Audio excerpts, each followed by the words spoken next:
एक दिन की बात है, नारद जी समस्त लोकों में हर जगह दर्शन करते करते भूत बावन भगवान भोलेनाथ के पावन दिव्य दरबार कैलाश में आकर के पहुंचे। और वहां पर जब आकर के पहुंचे तो देखा कि माता पार्वती जी अकेले बैठी हुई थी, अकेले बैठी हुई थी।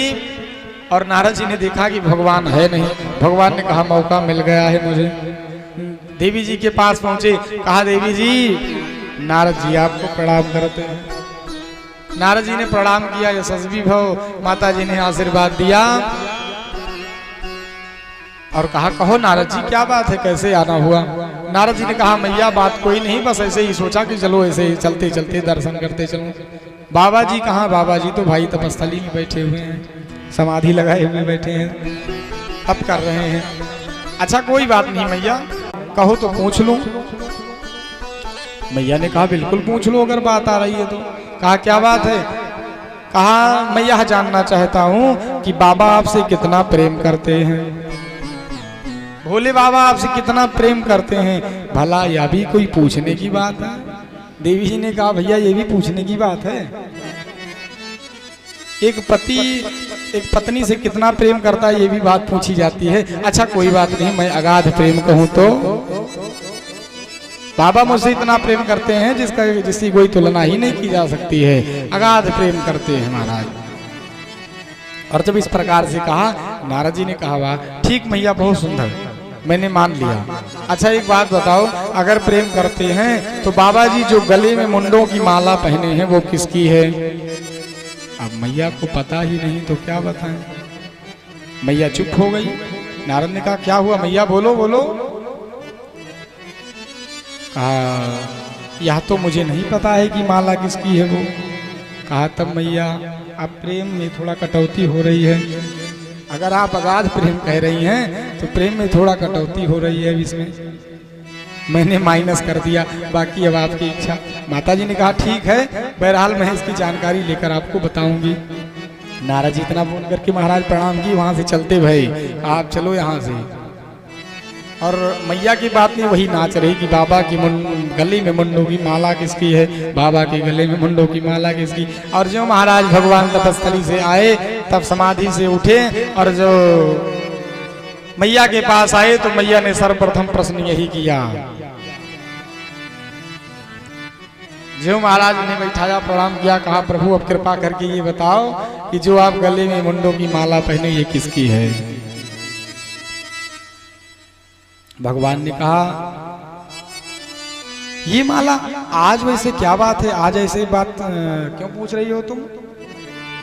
कुछ नहीं, बस ऐसे ही विचार आया। नहीं नहीं नारद जी आए थे क्या यहाँ पर? भगवान ने कहा मुझे लग रहा है नारद जी यहाँ पर आए थे, कुछ तो गड़बड़ है। अरे नहीं ऐसी कोई बात नहीं, कोई आया नहीं था, बस मेरे मन में एक उत्कंठा हुई, मैंने सोचा ऐसे पूछ लूं।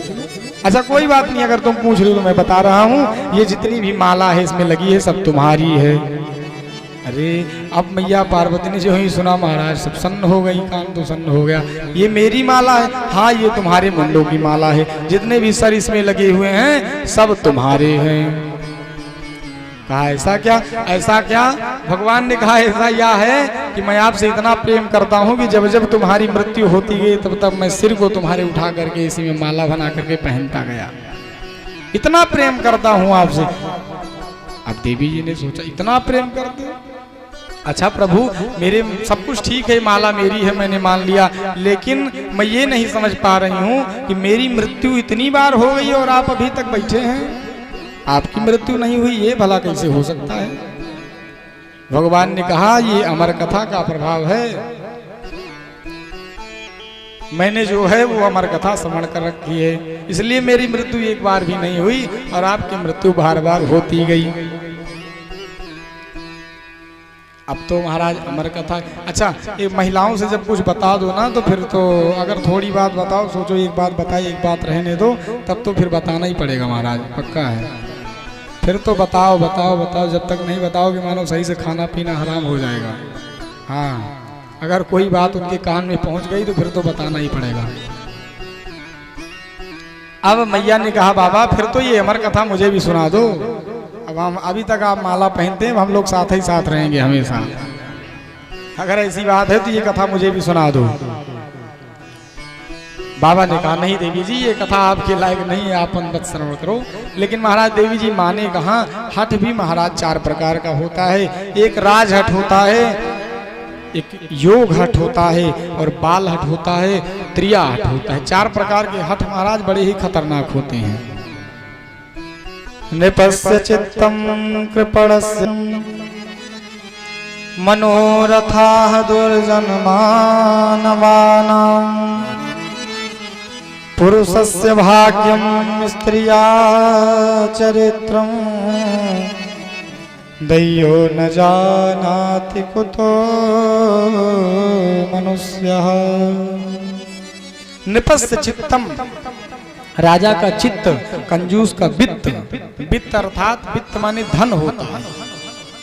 नृपस्य चित्तम राजा का चित्त और कृपणस्य वित्तम कंजूस का वित्त धन।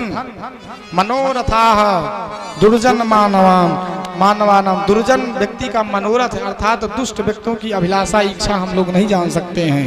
और पुरुष का भाग्य, पुरुषस्य भाग्यम और स्त्रिया चरित्रम, स्त्री का चरित्र। महाराज दैयो न जानाति कुतो मनुष्य, देवता भी एक बार समझने में फेल हो जाते हैं। दैयो न जानाति, साधारण मनुष्य की क्या बात। ये हठ महाराज बड़ा खतरनाक होता है। बच्चे अगर हाथी देख ले तो हाथी लेंगे हम, चाहे प्लास्टिक वाली लाइक दैदा फिर शांत हो जाइए। लेकिन हाथी चाहिए तो चाहिए ही। घोड़ा देख लिए तो घोड़ा चाहिए, कार समझ में आ गई तो फिर कार चाहिए, चाहे 20 रुपए वाली, लेकिन फिर मिलनी चाहिए, है ना। ऐसा राजहट, बालहट, योग हट, त्रिया हट, ये 4 प्रकार के हट महाराज बड़ी खतरनाक। आज देवी जी ने कहा प्रभु सुनाओ सुनाओ सुनाओ सुनाओ। जब इस प्रकार से रट लगा डाली, भगवान ने कहा ठीक चलो आज अमरनाथ धाम महाराज भगवान देवी जी को लेकर के गए और वहां पर पहुंचे। अपने अमोघ डमरू को महाराज बजाया है आज भगवान ने। अमोघ डमरू को भगवान ने बजाया और जो महाराज डमरू बजाए, जितने भी जीव जंतु पशु पक्षी वहां पर थोड़ी दूर में विराजमान थे, सब वहां से उड़ करके चले गए और भगवान कथा सुनाना प्रारंभ कर दिए। एक बट वृक्ष के कोटर में एक अंडा, सुख रूपी अंडा जो है उसी में बैठा था और वो अंडा जो है वो फूट गया। मंगलाचरण होते ही भगवान की सारी कथा को इधर देवी जी की समाधि लग गई। श्रवण करते करते उसी में जो जिसमें मस्त हो जाए वही समाधि है। अगर आप कथा श्रवण करते किसी में मस्त हो जाए बिल्कुल, यही तो समाधि है महाराज। जिसको सुनते सुनते आप चित्त विचित्त हो जाएं वही समाधि है। देवी जी ने ऐसी कथा श्रवण करी कि समाधि लग गई, उसी में मस्त हो गई। और ये सुख रूपी जो छोटा सा बच्चा था, इन्होंने महाराज समस्त अमर कथा को श्रवण कर डाली। और जब श्रवण कर डाली अंततो गत्वा भगवान ने बोला बोल वृंदावन बिहारी लाल की जय। जो महाराज जयकारा लगाया तब देवी जी की समाधि उठी। जय बाबा आगे की कथा सुनाओ। अब बाबा की कथा संपूर्ण भई, लेकिन कह रही आगे की कथा, आगे कथा जब पूर्ण भई तो क्या सुनाया जाए।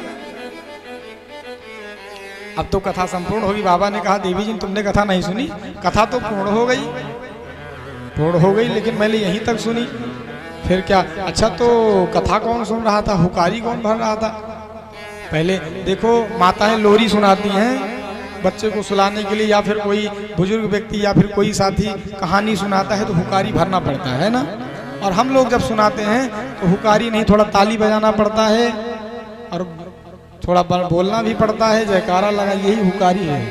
अगर आप लोग अभी बोलना बंद कर दें, जयकारा आँख बंद कर लें, जयकारा ना लगाएं, ताली न बजाएं, तो हमारी कोई सुनाने को कोई मतलब नहीं रह जाएगा।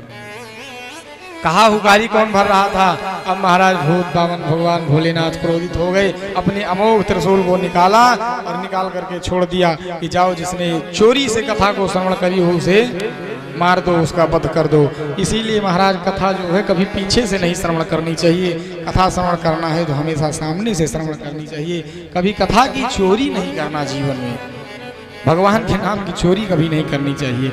अर्थात पीछे से कभी कथा नहीं, कथा श्रवण करना है, भगवान के बारे में कोई जप करना है तब करना है, तो बिल्कुल खुल के कोई जरूरत नहीं है चोरी करने की। सामने से कथा श्रवण की जाए। आज त्रिशूल निकला मारने के लिए, सुख रूपी तोता छोटा सा बच्चा उड़ता भगा जा रहा है महाराज। त्रिशूल पीछे लगा हुआ है, उड़ते उड़ते वह सुख वहां पर पहुंच गया जहां पर व्यास जी की धर्म पत्नी देवी बटुका भगवान सूर्य को अर्घ दे रही थी। और जो महाराज अर्घ दे रही थी, देवी जी को जमहुआई आई बड़ी जोर की, और जो सुख रूपी तोता था छोटा सा देवी जी के गर्भ में प्रवेश कर गया महाराज, उदर में प्रवेश कर गया, उदर में जाकर विराजमान हो गया। और वो त्रिशूल जो है देवी बटुका के चारों तरफ घूमने लगा। उसको केवल आदेश हुआ है जिसने कथा श्रवण करी है उसका वध करना है, ना कि किसी जीव का वध करना है। अब त्रिशूल चारों तरफ घूम रहा है। व्यास जी ने देखा, व्यास जी ने निवेदन किया, प्रभु मैं प्रणाम करता हूँ आपको, ऐसी क्या मेरी देवी जी ने, मेरी पत्नी ने अपराध कर दिया जो कि आप उसके प्राणों के पीछे लगे हुए हैं। सारी वार्तालाप महाराज व्यास जी ने करी। व्यास जी ने कहा प्रभु फालतू परेशान है, जब उसने हमारी कथा श्रवण ही कर डाली तो उसकी मृत्यु होनी कहाँ है, आप परेशान ना होइए। ऐसा सुना, आज अमोघ त्रिशूल महाराज वापस चला गया। भूत बावन भगवान देखा और देखा तो कहा आओ आओ आओ भले चले आए, मैंने तुमको फालतू में ही छोड़ दिया था, अब तो वो कथा श्रवण कर ही लिया है।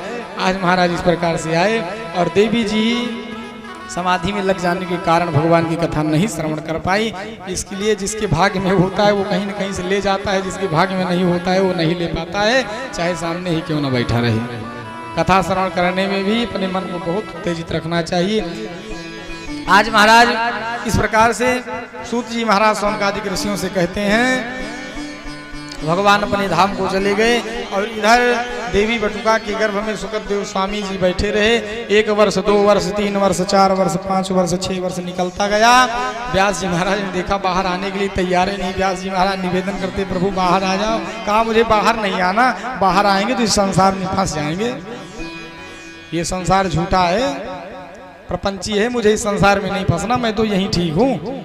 और कथा तो श्रवण कर ही ली है, मैं सुख की अनुभूति हो ही रही है। व्यास जी ने बहुत निवेदन किया, तुम चिंता मत करो, तुम इस संसार से कोई मतलब नहीं रखना, आओ लेकिन चले जाओ, इस संसार में आना भी जरूरी है। इस प्रकार से जब निवेदन किया महाराज सुखदेव, सूत जी महाराज सौनकादिक ऋषियों से कहते हैं कि देवी बटुका, व्यास जी की प्रार्थना करने पर देवी बटुका के गर्भ से 11 साल 52 दिन पर सुखदेव स्वामी का जन्म हुआ है। बोल सुखदेव स्वामी जय। इस प्रकार से महाराज सुखदेव स्वामी का जन्म हुआ। 2 बार राम नाम बोलेंगे, उसके बाद फिर कथा में प्रवेश करेंगे। गोविंद मेरो है, गोपाल मेरो है, गोविंद मेरो है, गोपाल मेरो है, गोविंद मेरो है, गोपाल मेरो है, राधा रमण बिहारी नंदलाल मेरो है, राधा रमण बिहारी नंदलाल मेरो है। हाथ ऊपर करके मस्ती में ताली बजाते हैं। गोपाल मेरो, गोविंद मेरो है, गोपाल मेरो है। बोल बाके बिहारी सरकार की। आप लोग भी पीछे वाले दादाजी सभी लोग ताली बजाते हैं।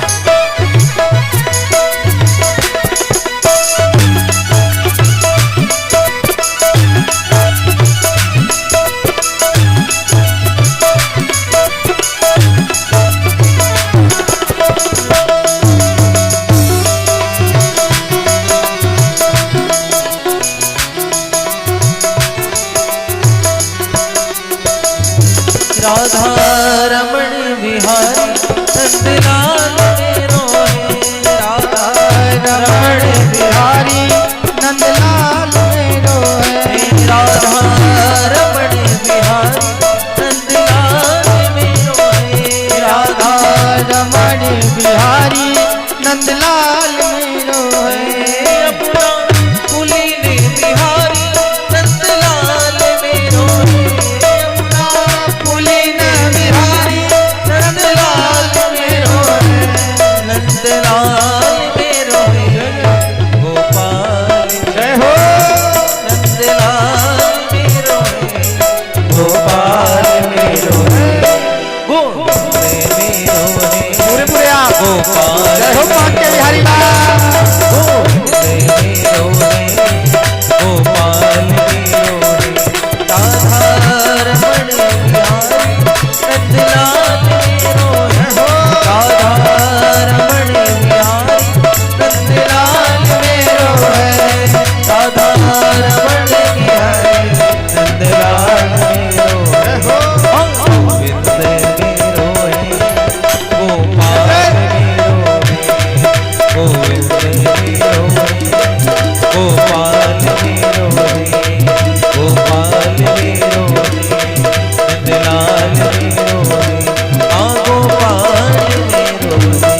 बोल वृंदावन बिहारी लाल की जय।